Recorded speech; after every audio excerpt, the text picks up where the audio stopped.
Dans l'Épître aux Romains, Paul nous exhorte « Réveillez-vous de votre sommeil, car la nuit est avancée, le jour approche.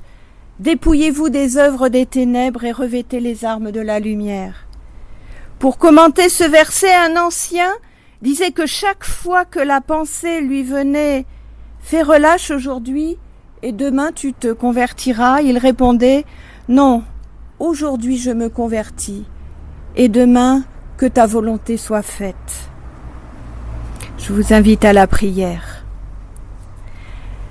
Seigneur, relève-nous de notre torpeur. Réveille en nous l'urgence de ton évangile. Ressuscite en nous le désir de te suivre. Que plane sur notre assemblée le souffle de ton esprit. Que descende sur nous la grâce de Jésus-Christ. Amen. Je vous invite à chanter au psaume 8, les strophes 1 et 3. Psaume 8, on peut se lever pour chanter.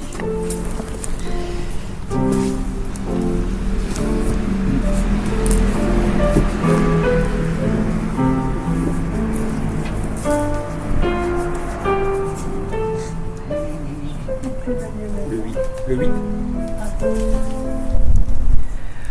Ton nom, Seigneur, est un nom magnifique. Sans fin la terre, on reprend le cantique.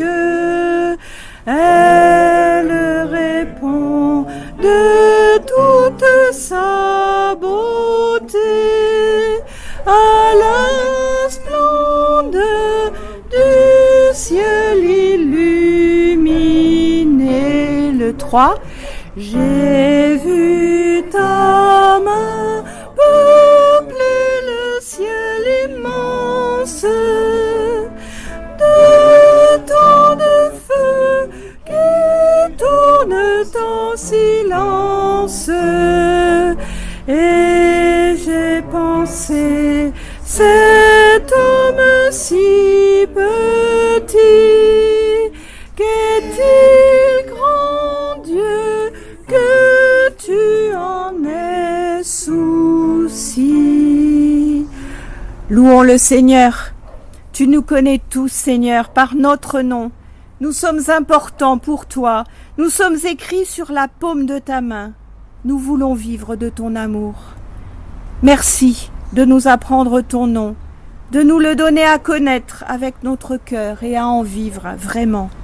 Ce nom, tu l'as révélé et tu l'as fait aimer en Jésus-Christ. Béni sois-tu. Et nous chantons au psaume 134.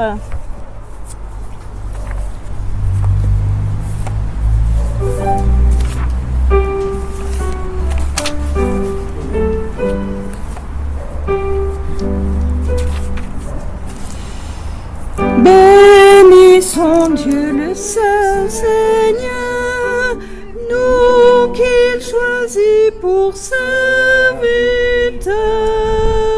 Levons nos mains dans sa maison pour bénir et louer son nom. Ne cessons pas de le prier. Demandons pour le monde entier, pour tous ceux qui le chercheront, la paix qui nous vient de Sion.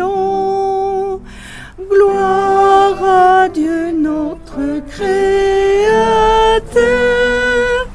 gloire à l'Esprit consolateur,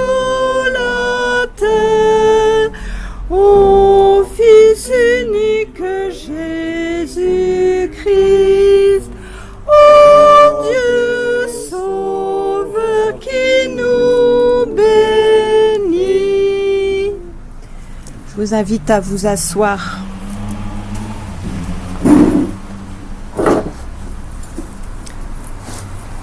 Nous entrons dans la repentance. Seigneur, nous savons bien que sans ta grâce et sans ta vie en nous, nous sommes bien peu capables de vivre ne serait-ce qu'une partie de la radicalité de ton commandement. Alors Seigneur, nous voici devant toi avec toutes les limites de notre foi et de notre amour. Nous voici devant toi avec ce que nous appelons notre péché, qui nous séparait de toi et des autres. Nous voici devant toi dans toute notre faiblesse et conscients de tous nos manques.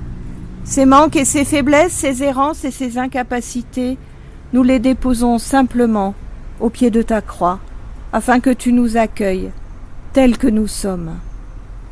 Amen.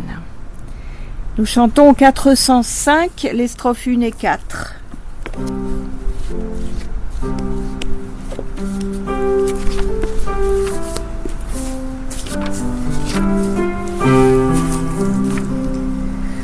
Mon Dieu, mon Père, écoute-moi, car ma prière s'élève à toi. En Jésus-Christ, tu nous l'as dit, je puis, Seigneur, t'ouvrir mon cœur. Ah, fais-moi grâce, Dieu Tout-Puissant, tourne ta face vers ton enfant. 4. Toi qui m'appelles dans ton amour, rends-moi fidèle par ton secours. Protège-moi et conduis-moi loin du danger, ô bon berger. Vois ma faiblesse et me soutiens. Par ta tendresse, je t'appartiens. Frères et sœurs, Dieu nous offre encore aujourd'hui son pardon. Nous pouvons montrer notre désir de l'accueillir, cette grâce, de la faire nôtre dans notre vie en nous mettant debout. Je vous invite à vous lever. Pour notre Dieu qui nous aime et que nous aimons, pardonner n'est pas dire on efface tout, comme si rien ne s'était passé. Mais c'est faire en sorte que celui ou celle qui fait le mal n'en soit plus l'esclave. C'est l'aider à se libérer de ce mal qu'il fait et marcher sur le chemin de l'amour authentique.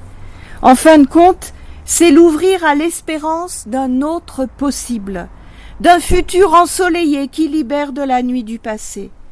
Et c'est cela que jour après jour, Dieu fait pour nous. Amen. Et nous chantons au psaume 67.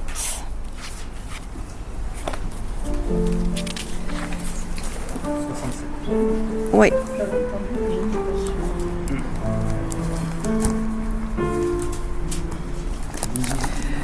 Que Dieu nous bénisse et nous garde, lui dont la joie est de donner, dans son amour qu'il nous regarde, et nous serons illuminés. Tous ceux qui espèrent verront sur la terre s'ouvrir un chemin, car Dieu qui s'avance est la délivrance de tous les humains. Que tout pays lui rende grâce, avec des chants, des cris de joie. Il vient régner sur toute race et gouverner selon le droit. La terre est féconde et ses fruits abondent, car Dieu nous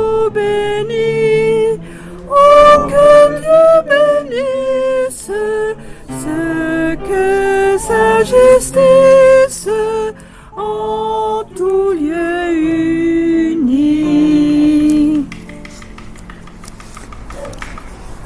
Pardonnés et libérés, nous écoutons maintenant ce que Dieu veut de nous et ce qu'il nous aide à accomplir. Riche d'amour, riche de bonté, riche de joie, riche de foi, quel trésor le vôtre. Venez et donnez. Riche d'amis, accueillez.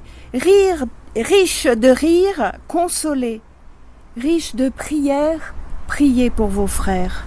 Quel trésor le vôtre. Distribuez sans compter. Vous qui savez parler, prenez la défense de ceux qui n'osent rien dire.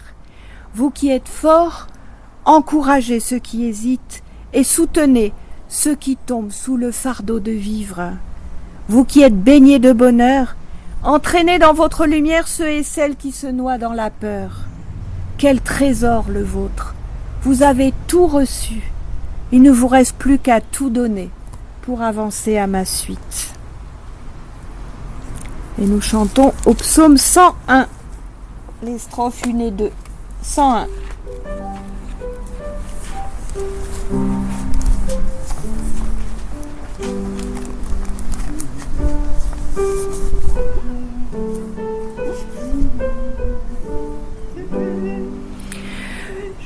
Je viens chanter l'amour et la justice, que leur clarté au fond de moi grandisse.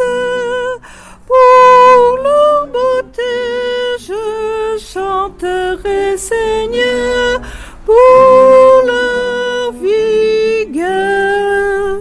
J'ai discerné, mon Dieu, la voie parfaite. Je la suivrai comme un chemin de fête. À ta rencontre avec mes compagnons, nous marcherons.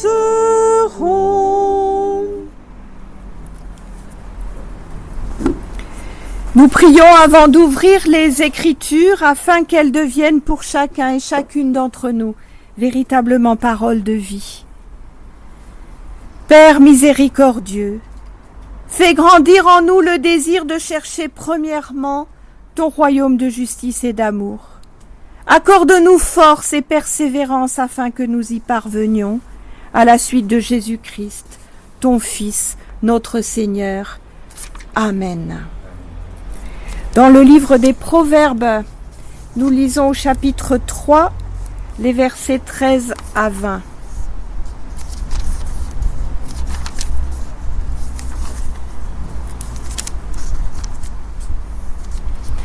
Ils sont heureux, tous ceux qui ont trouvé la sagesse et deviennent intelligents. Il vaut mieux la posséder que posséder de l'argent. Ses avantages sont plus importants que l'or. La sagesse est plus précieuse que les bijoux. On ne peut rien désirer de meilleur. Elle donne une longue vie aux humains, elle leur offre richesse et honneur. Elle les conduit sur les chemins agréables, ils peuvent y marcher tranquillement. La sagesse est comme un arbre qui donne la vie pour ceux qui la saisissent. Elle est la source du bonheur pour ceux qui la possèdent. Le Seigneur a fondé la terre par sa sagesse et le ciel est établi par son intelligence. Par sa science, l'eau qui est sous la terre a jailli et les nuages laissent tomber la pluie. Dans l'Épître aux Hébreux, nous lisons au chapitre 4, les versets 12 et 13.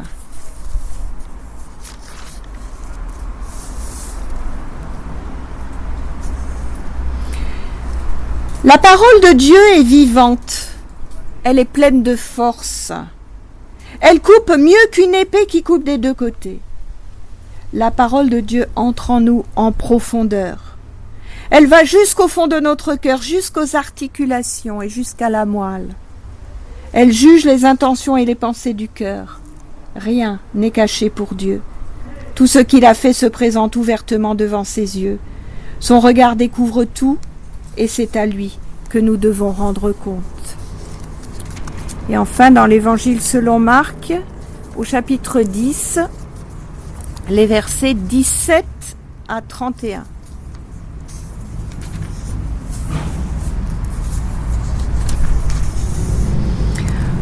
Au moment où Jésus veut partir, un homme arrive en courant. Il se met à genoux devant lui et lui demande « Bon maître, qu'est-ce que je dois faire pour recevoir la vie avec Dieu pour toujours ?»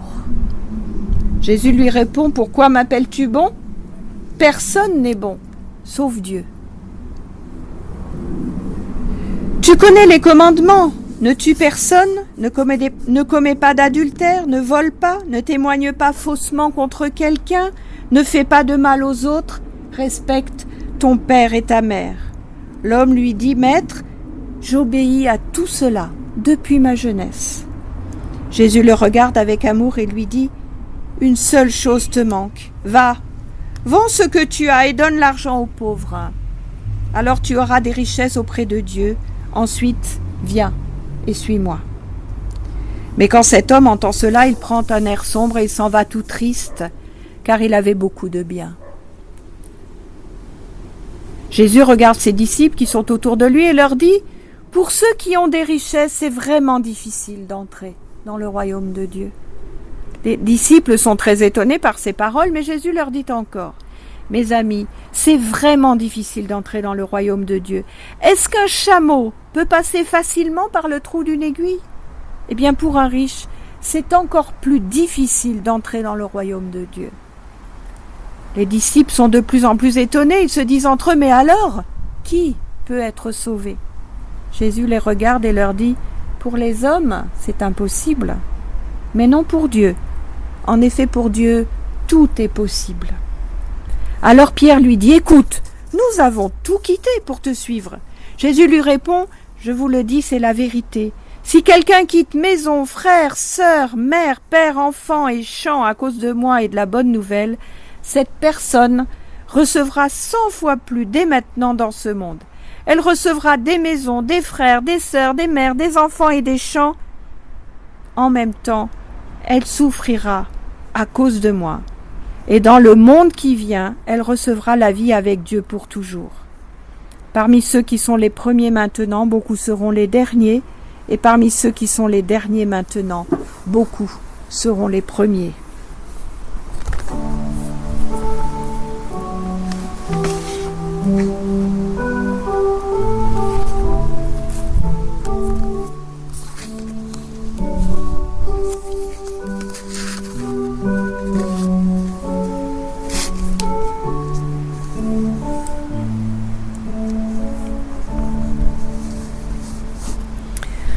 Frères et sœurs, c'est une histoire bien connue qui nous est proposée là, que l'on retrouve dans les 3 évangiles synoptiques avec quelques nuances, mais qui nous disent bien que la question de l'argent et son influence dans notre vie, y compris spirituelle, est une question d'importance et qu'il ne convient pas de balayer d'un revers de main.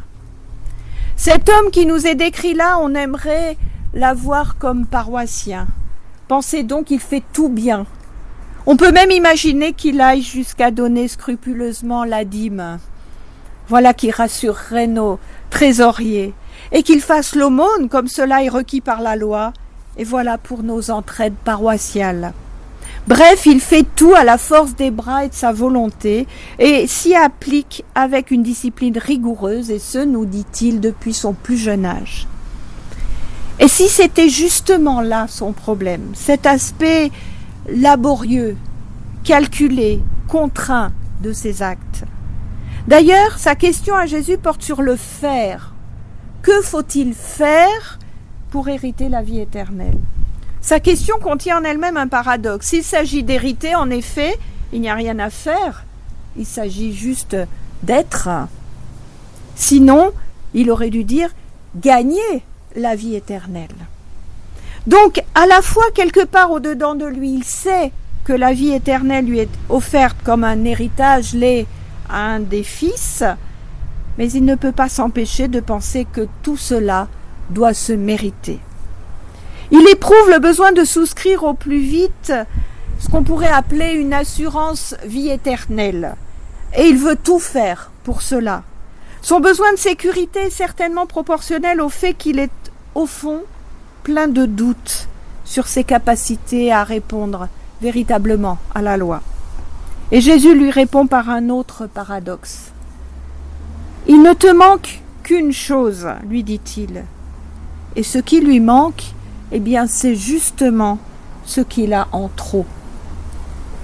Ce qui lui manque, c'est d'être capable de vivre le manque. Ce qui lui manque, c'est de savoir ouvrir les mains et abandonner complètement ce qu'il retient. Ce qui lui manque, c'est placer sa confiance non plus en lui et en ses propres actions, mais à l'extérieur de lui-même. Non plus dans la loi accomplie chaque jour par lui, mais dans l'amour reçu chaque jour de Dieu, malgré ses manques, malgré son trop-plein. Comme il nous est dit, Jésus l'aima. Mais le sait-il seulement? Il est pourtant une des seules personnes dans nos évangiles, avec le disciple bien-aimé, dont il est dit explicitement que Jésus l'aime. Jésus le regarde comme seul lui sait le faire, et Jésus aime ces failles qu'il discerne en lui, celles qui lui font travailler si laborieusement à son salut. Et il lui propose de déposer ce poids, de lâcher prise, d'oser se mettre en route autrement, de tout abandonner de ses sécurités matérielles. Il lui propose d'oser la confiance. Et c'est impossible pour lui. Ce jour-là, en tout cas, on ne sait pas ce qui se passera après.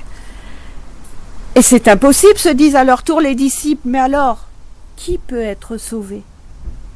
Et Jésus répond encore une fois sur la confiance. Ce qui est impossible aux humains est possible à Dieu. Lui peut nous sauver.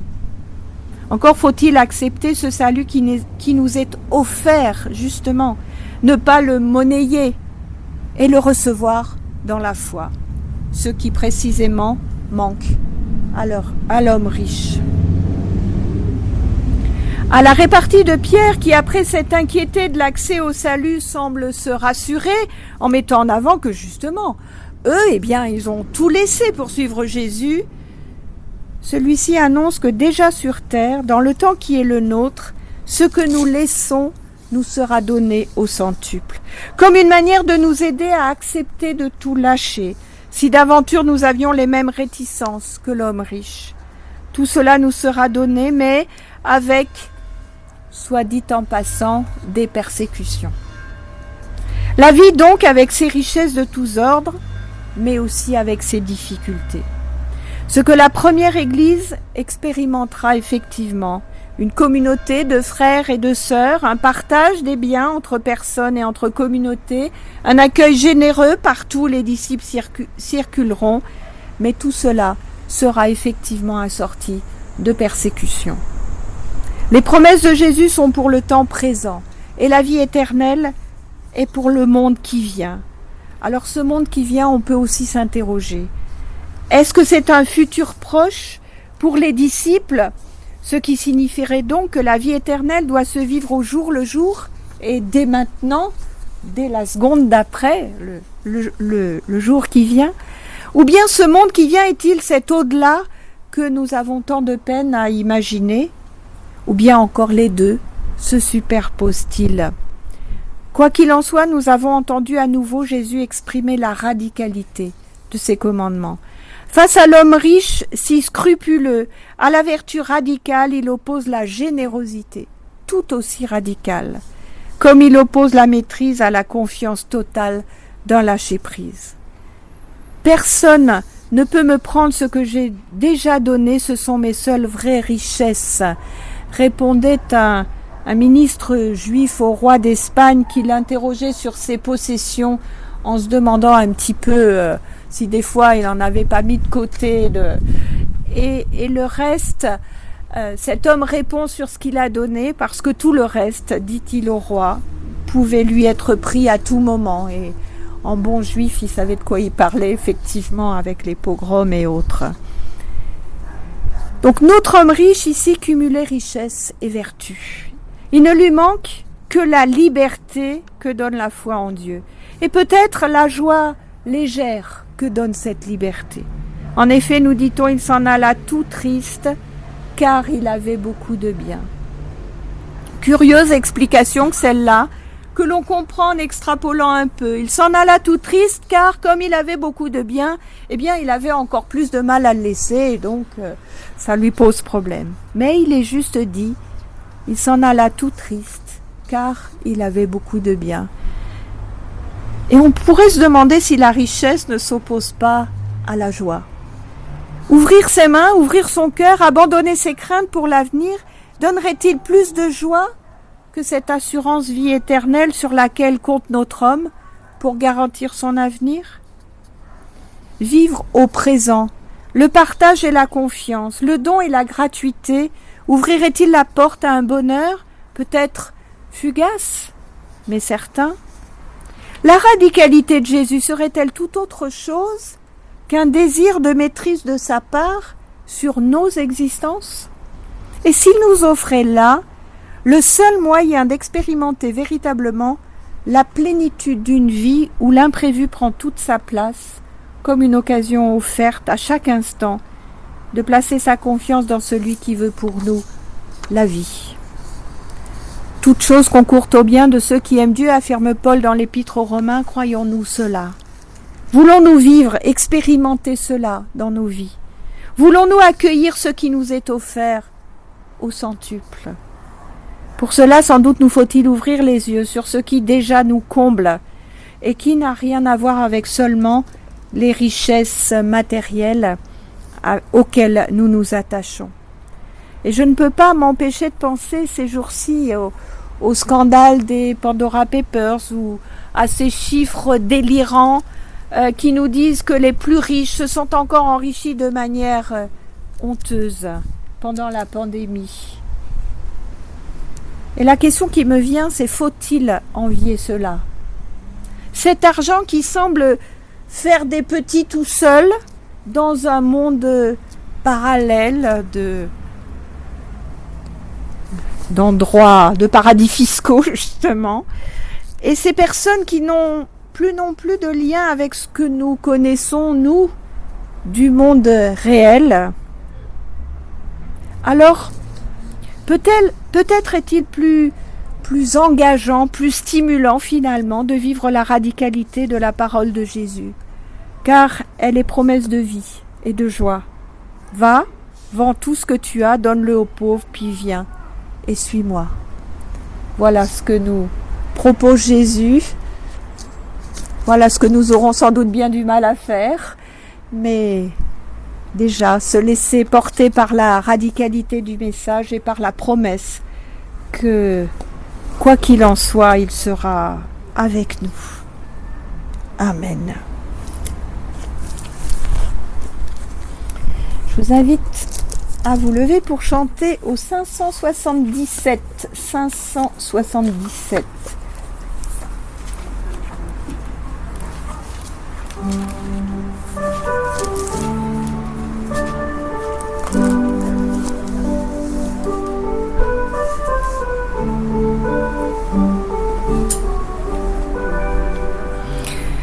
Oh Jésus, mon roi, mon maître, le premier tu m'as aimé. Quand j'ai pu le reconnaître, à toi je me suis donné. J'ai trouvé la paix profonde dans l'espoir et dans la foi, car jusqu'à la fin du monde, tu promets d'être avec moi. Tu t'es dépouillé toi-même pour descendre jusqu'à moi, quittant la grandeur suprême pour la crèche et pour la croix. Tu donnais ainsi ta vie, ô Jésus, pour mon pardon. Aujourd'hui tu me convies comme un fils en ta maison. Rien, ô Jésus, que ta grâce ne peut rassembler les tiens. C'est par elle que j'ai place à la table de tes biens. Ton salut m'a fait renaître, je m'engage en tes chemins pour t'aimer et te remettre mon souci du lendemain. Je vous invite à vous asseoir. Nous confessons notre foi. Je crois en l'homme qui a dit « Heureux ceux qui ont un cœur de pauvre, car le royaume des cieux est à eux, et qui n'avait pas une pierre où poser sa tête. » Je crois en l'homme qui a dit « Heureux ceux qui pleurent, car eux seront consolés, et qui a pleuré devant la tombe de son ami. » Je crois en l'homme qui a dit « Heureux les humbles, car eux hériteront la terre, et qui s'est agenouillé devant ses disciples pour leur laver les pieds. » Je crois en l'homme qui a dit « Heureux ceux qui ont faim et soif de justice, car eux seront rassasiés, et qui a touché le lépreux pour protester contre son rejet. Je crois en l'homme qui a dit « Heureux les miséricordieux, car à eux il sera fait miséricorde, et qui a arrêté les religieux qui voulaient lapider la femme adultère. Je crois en l'homme qui a dit « Heureux les cœurs purs, car eux verront Dieu, et qui a laissé une femme verser un parfum de grand prix sur ses pieds. Je crois en l'homme qui a dit « Heureux les artisans de paix, car eux seront appelés fils de Dieu, et qui a refusé de se défendre quand on est venu l'arrêter. Je crois en l'homme qui a dit « Heureux les persécutés à cause de la justice, car le royaume des cieux est à eux, et qui a été injustement condamné et crucifié. Je crois que Dieu l'a ressuscité des morts. Par son esprit, il est avec nous tous les jours. Il nous appelle à vivre dans l'esprit des béatitudes. Amen. » Et nous chantons au 243 les strophes 1 et 4.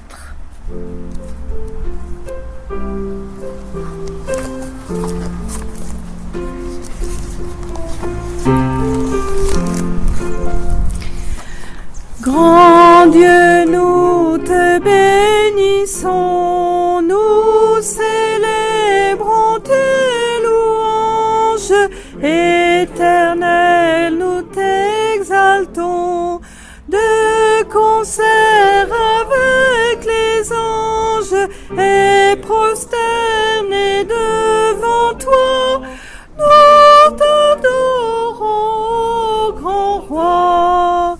Gloire soit au Saint-Esprit, gloire soit à Dieu le Père, gloire soit à Jésus-Christ, notre Sauveur, notre Frère, son immense charité dure pour l'éternité.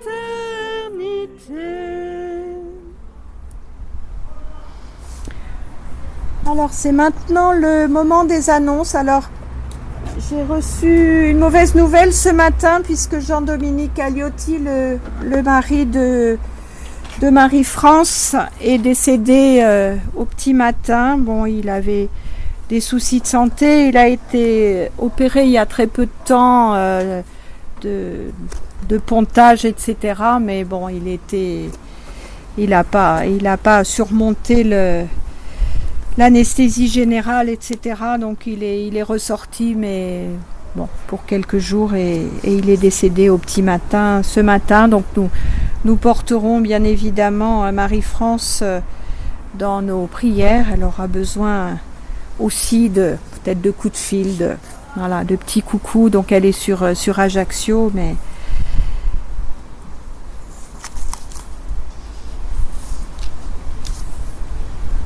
alors, que vous dire d'autre? Nous allons recommencer nos partages bibliques.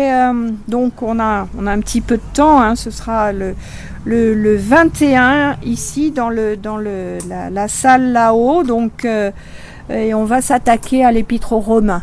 Donc, voilà, avec vigueur. Et j'espère que le 24, notre prochain culte ici, eh bien, nous aurons un un lieu.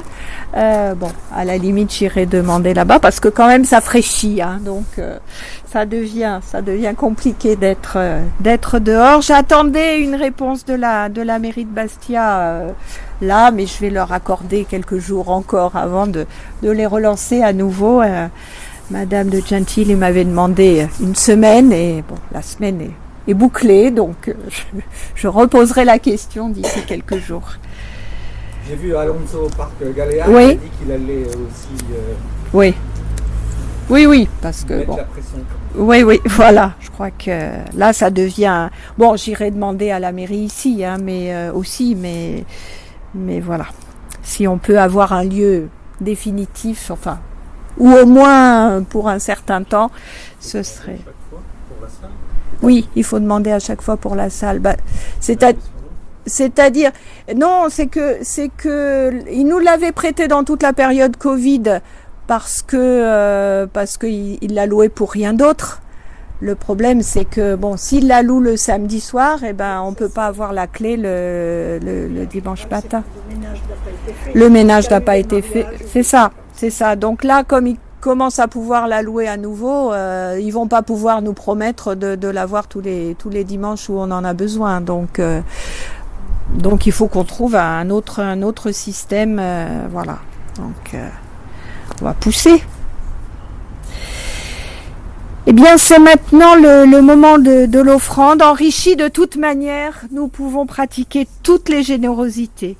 C'est votre joie que vous manifestez, c'est votre action de grâce qui monte ainsi vers Dieu.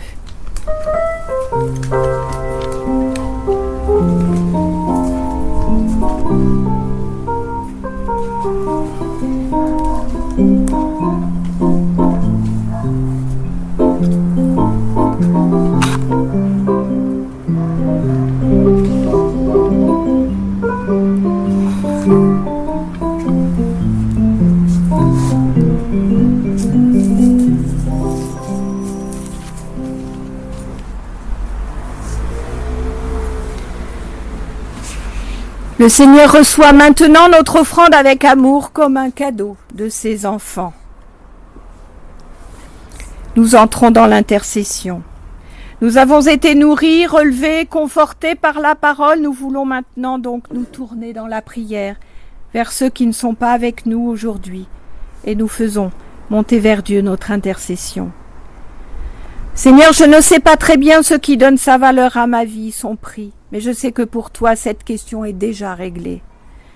Aide-moi à faire confiance à ton regard plutôt qu'au mien. Et quand je m'inquiète du sens de ma vie, quand l'angoisse me paralyse, ou quand elle m'entraîne dans une activité aussi frénétique que vaine, délivre-moi. Je te remets ceux qui sont prisonniers du travail, comme aussi ceux qui souffrent de ne pas en avoir. Je te remets ceux qui se sentent toujours coupables de ne pas en faire assez, et ceux qui se voilent les yeux devant les détresses et les souffrances des autres. Je te remets ceux et celles qui aimeraient s'engager mais n'en trouvent pas la force ni le courage, par peur, par découragement, et aussi ceux qui ploient sous le poids de leur activisme. Je te remets celles et ceux qui sont menés par leur richesse et ne connaissent plus la vraie liberté, mais aussi ceux que le manque d'argent rend inquiets et désespérés. Enfin, Seigneur, c'est le monde entier que je veux placer entre tes mains, le monde avec ses souffrances, ses combats, ses colères, mais aussi son désir de paix et de partage. Sans toi, Seigneur, nous ne pouvons pas faire émerger ce royaume que tu nous promets. Aide-nous. Nous voulons te remettre quelques-uns des nôtres dont nous savons qu'ils ont particulièrement besoin de ta présence et de ta bénédiction. Nous te les nommons dans le secret de nos cœurs.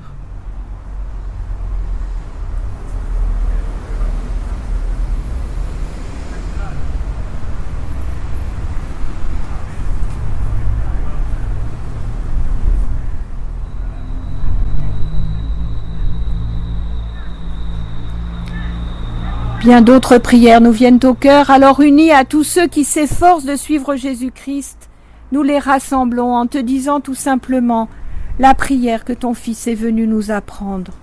Notre Père, qui es aux cieux, que ton nom soit sanctifié, que ton règne vienne, Que ta volonté soit faite sur la terre comme au ciel. Donne-nous aujourd'hui notre pain de ce jour. Pardonne-nous nos offenses, comme nous pardonnons aussi à ceux qui nous ont offensés. Et ne nous laisse pas entrer en tentation, mais délivre-nous du mal. Car c'est à toi qu'appartiennent le règne, la puissance et la gloire pour les siècles des siècles. Amen. Je vous invite à vous lever pour entendre une ultime parole d'envoi, pour aujourd'hui en tout cas, de la part de notre Seigneur et recevoir sa bénédiction. C'est une nouvelle semaine qui commence. Pour qu'elle soit illuminée de la présence de Dieu, déleste-toi de ceux qui t'encombrent et t'empêchent de le suivre. Si tu es prisonnier de tes scrupules ou de tes remords, ouvre-toi à la grâce de Dieu. Si tu es prisonnier de l'amertume ou de la rancœur, laisse son pardon se répandre en toi. Si tu es prisonnier de l'argent, remplace alors la peur de manquer par l'audace du don. Comme l'écrit Don Elder Camara, si tu partages ton pain dans la peur, sans confiance, sans audace, en 2 temps le pain te manquera. Cherche donc à partager sans prévoir, sans calculer, sans épargner, comme un fils du Seigneur de toutes les moissons du monde. Pour cette journée, pour cette semaine, que la lumière de Dieu soit sur toi, que la lumière de Dieu soit en toi, que la lumière de Dieu soit par toi. Amen. Et nous chantons au 616 les strophes 1 et 4. Confie à Dieu ta route. 616.